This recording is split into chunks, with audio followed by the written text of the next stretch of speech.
God bless CPAC.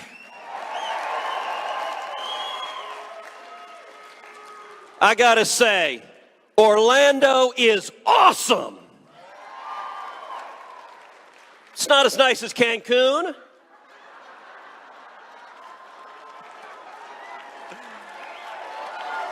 But it's nice.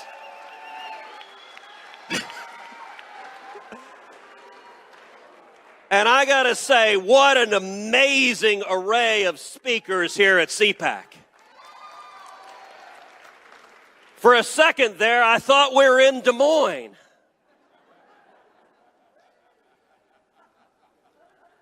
That one took people a minute. We are gathered in dark times.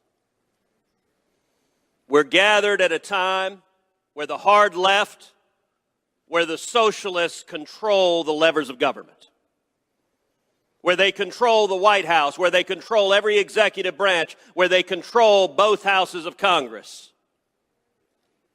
Bernie is wearing mittens. And AOC is telling us she was murdered.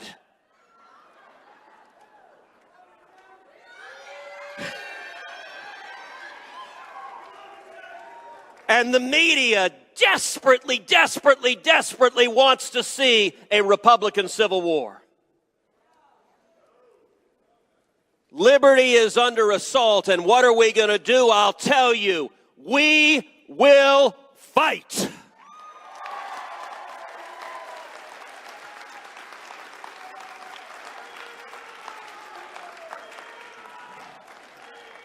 Listen to William Wallace. And let me tell you, the media here looks at the men and women gathered here, at the young people gathered here, as dangerous radicals. This is the Rebel Alliance.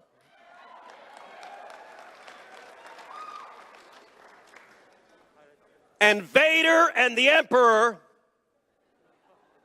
and let's be clear, they're not your father,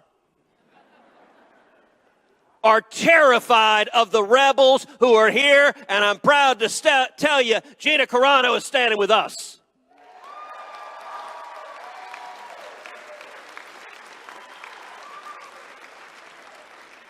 So what do we do? What do we do at a time where the hard left is resurgent?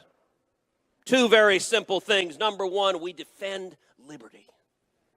Look, are there tensions in our party? Sure, because we believe in diversity. We believe in individuality. Different people have different views. We aren't the Borg enforcing. Okay, I may have committed a cardinal sin mixing Star Wars and Star Trek. Next thing you know, you're going to cross the streams and the Stay Puft Marshmallow Man's going to come. We were just too many terrible references there. We don't believe in uniformity, but I'll tell you what can unite conservatives and libertarians and those who value the Constitution and the Bill of Rights is a love of liberty.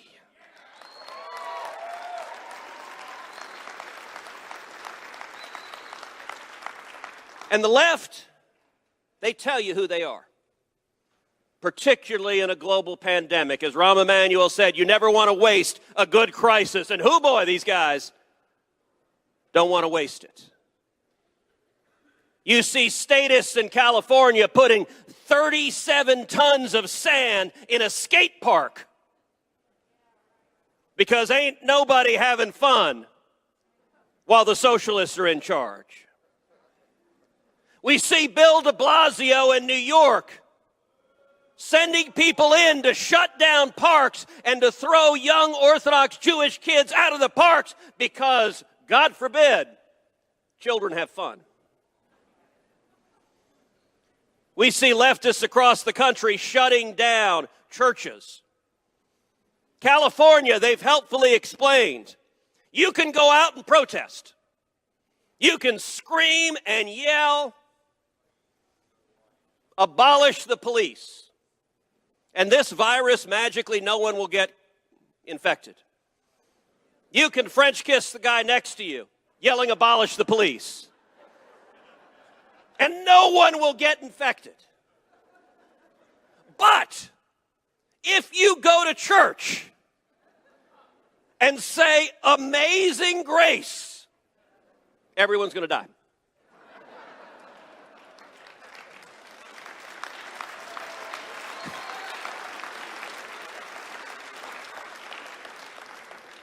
By the way, how many of y'all have eaten at a restaurant in the last 6 months? Can I just stop and say how strange the rules are right now? I want to understand how this virus works. So when you walk in, you got to put your mask on. Sadly, I've got two. You walk in, you got to put your mask on. You sit down, you take your mask off. See, apparently the virus is actually connected to elevation. No, remember, this is all about science. It may not be elevation. I think it's that there are hormones that are released in your thighs when you're sitting. So you can sit at the table and there's no virus being transmitted. But if you stand up, put the mask on.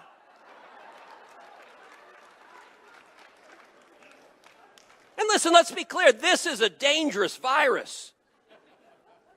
But these collectivist statists, okay, now they're saying, everybody can get immunized. We can have herd immunity everywhere, and we're going to wear masks for the next 300 years. And by the way, not just one mask, 2, 3, 4. You can't have too many masks. How much virtue do you want to signal?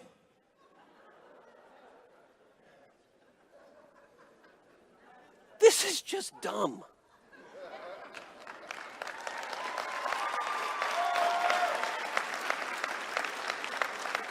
You know, the U.S. Capitol has giant fences with razor wires and 5,000 National Guards standing out front because the Democrats are convinced that political theater helps them.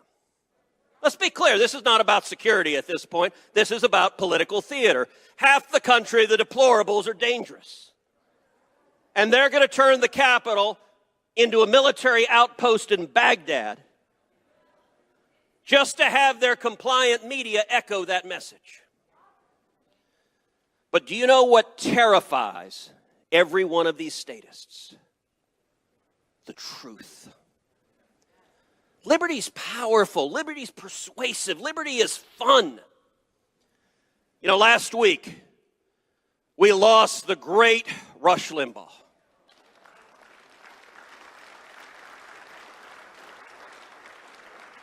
I was so blessed and so fortunate to call Rush a friend. And Rush understood the power of liberty. You know, before there was Hannity, before there was Tucker, before there was Ben Shapiro or Steven Crowder, before there was Donald Trump, there was Rush Limbaugh.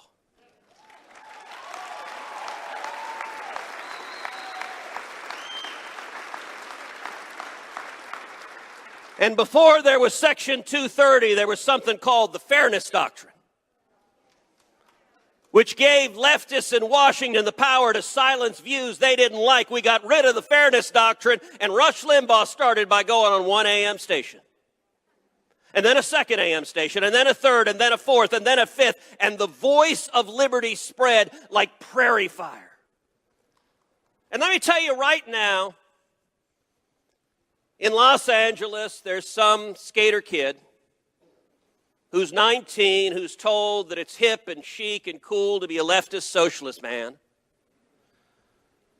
who's going to hear a message. Wait a second, these guys don't want me to speak, think, have fun, do what I want to do.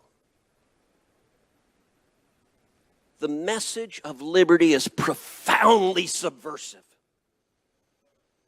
The left believes in rigid conformity. We believe in diversity, free speech. You can say whatever you want, no matter how dumb it is. And by the way, in Washington, D.C., we test that proposition.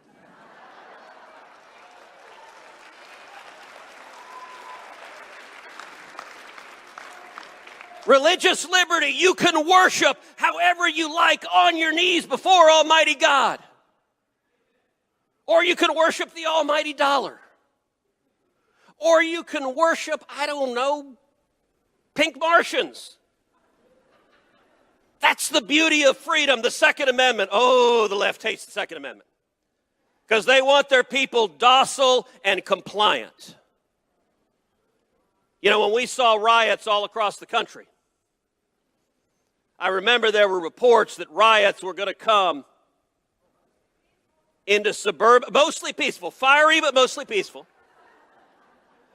There were reports riots were going to come into the suburbs. I got to tell you, in Houston, where I live, there weren't any rioters. Because let's be very clear, if there had been, they would discover what the state of Texas thinks about the Second Amendment right to keep and bear arms.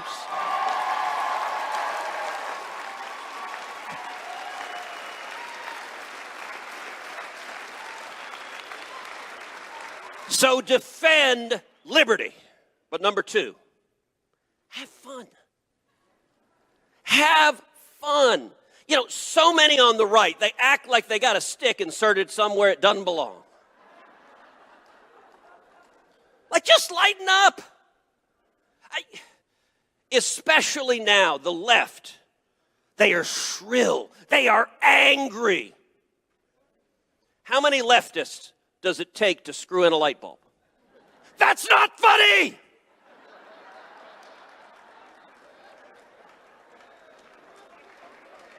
Like, God bless. Who would want to be around these people? You know, Jerry Seinfeld doesn't tell comedy anymore because any joke that's funny is canceled. You know, SNL is unwatchable. The late night comedy, they stand up and say, we hate Donald Trump. Yeah, no kidding. We didn't get that the last 9,000 times you told that. You know, in 2020, the New York Times reported that 60% of women named Karen voted for Joe Biden. That's actually real. You can look it up, the fact checkers. That's what the New York Times reported. And I'm willing to bet 80% of the men named Karen voted for Joe Biden.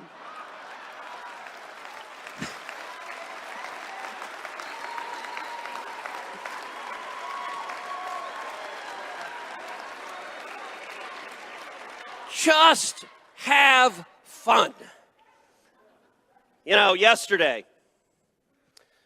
John Boehner made some news. He suggested that I do something that was anatomically impossible. To which my response was, who's John Boehner?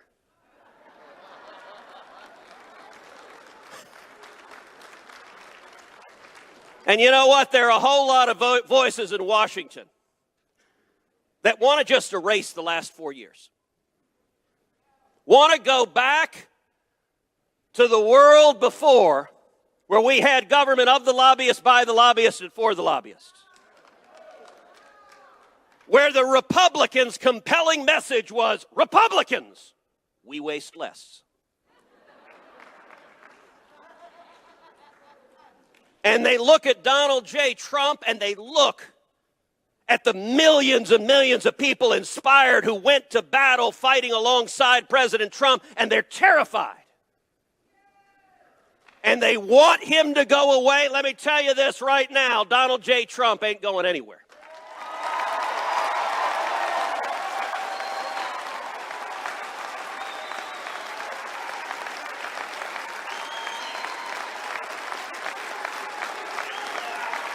And the Republican Party is not the party just of the country clubs. The Republican Party is the party of steel workers and construction workers and pipeline workers and taxi cab drivers and cops and firefighters and waiters and waitresses and the men and women with calluses on their hands who are working for this country. That is our party, and these deplorables are here to stay.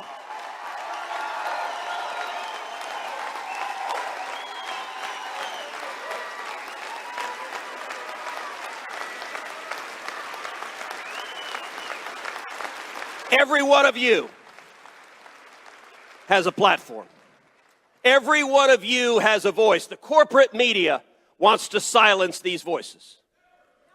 You have a platform. You know, last year I launched a podcast. Verdict with Ted Cruz. Over 25 million downloads in a year. By the way, please go subscribe. Verdict with Ted Cruz, Verdict with Ted Cruz. Click on subscribe, 5 stars, please. But you know what? You have the same platform. You have social media. You have your friends, your neighbors, your family, your classmates. Speak out for freedom. Because I'm going to close with these words of encouragement. These are dark days, and the media tells us this is the new galactic empire forever and 1,000 years. But already Joe Biden and the radicals in his administration, they are already overshooting. They are already going too far. Their policies don't work. They are disasters. They are bad. They are destroying jobs. They are stripping our freedom. And there is a natural pendulum to politics. And the country will come back to sanity. And mark my words, 2022 is going to be a fantastic election year. And so is 2024. As we stand together and defend liberty, defend the Constitution, defend the Bill of Rights of every American, in the immortal words of William Wallace, freedom!